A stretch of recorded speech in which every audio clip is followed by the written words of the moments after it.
In Australia, I began to seriously question Bill Aucoin.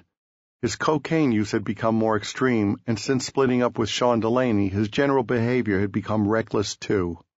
One morning I went to his room and found a boy in his early teens eating a bowl of cereal in Bill's bed. Another morning I found a different boy there. Bill was out of control. When we got back to the States, a boy who had won a contest had been flown in to meet us, along with a photographer from the magazine that had sponsored the contest. Bill was clearly hitting on the kid. The next day I said, "Bill, tell me you didn't." "Yes, I did, and the photographer." Bill had crossed a line into an area I saw as criminal and immoral. I was no longer laughing.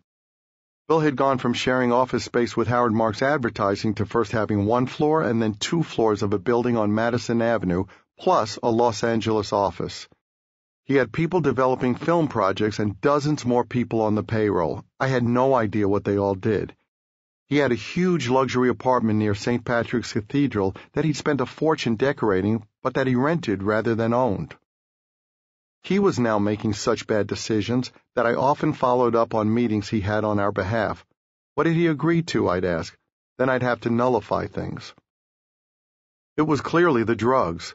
Eventually his drug habit became so all-encompassing that he could no longer go to the office. He was home freebasing, holed up with a pipe.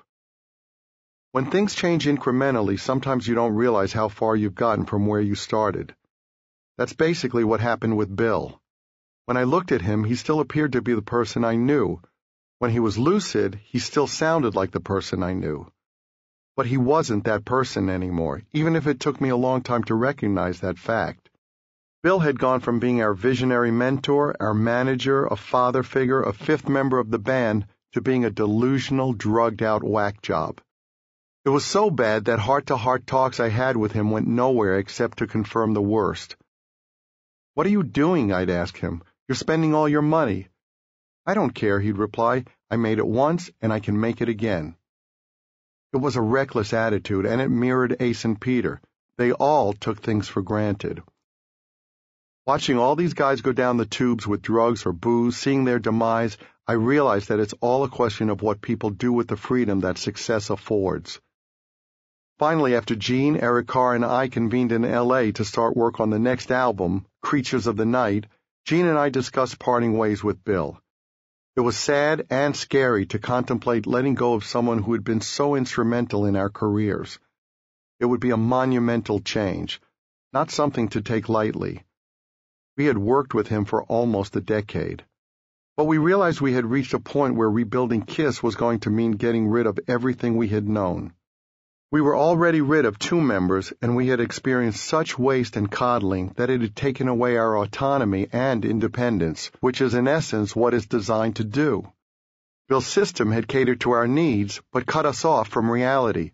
It was life in a bubble, and it was killing us.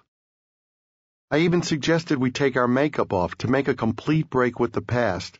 In the end, Gene didn't want to take off the makeup, but we did decide that Bill had to go. We called him from L.A. "Bill, we're going to fly to New York to meet you." I always believed you owed it to yourself and the other person to look that person in the eye at the end of a relationship, whether it was a business relationship or a romantic relationship. When we arrived at his office, Bill said, "I know why you're here." "It's time," we said. He smiled wistfully. We shook hands, hugged, and walked out on a big chapter of our lives. 5-string open G tuning wasn't the only thing I learned from Keith Richards. When I ran into him in person, he told me he'd been offered the chance to buy anything he wanted from our storage space in New York. Part of a warehouse where we kept old stage sets and equipment, all the makeup-era outfits, lots of instruments, all sorts of things. "Yeah, mate," he laughed. "Could have bought the lot of it." At first I simply didn't understand. Was this the legendary English sense of humor? Was it some misremembered anecdote he'd somehow mangled? But the more I thought about it, the more worried I got. Now that he mentioned it, I had noticed things disappearing. Several times I'd gone to the warehouse to grab guitars I wanted to use, only to come up empty. Once it was a guitar that I had stashed there only a week before. I knew it had to be there. The solution to the mystery was depressing. Bill Aucoin, who somehow still had keys to the warehouse, was secretly selling our stuff out the back door. By then he had spiraled so far down that he was couch surfing from one friend's place to another. His last client, Billy Idol, had left him. When Billy Idol abandoned you for your drug use in the 1980s, let's just say it must have been bad.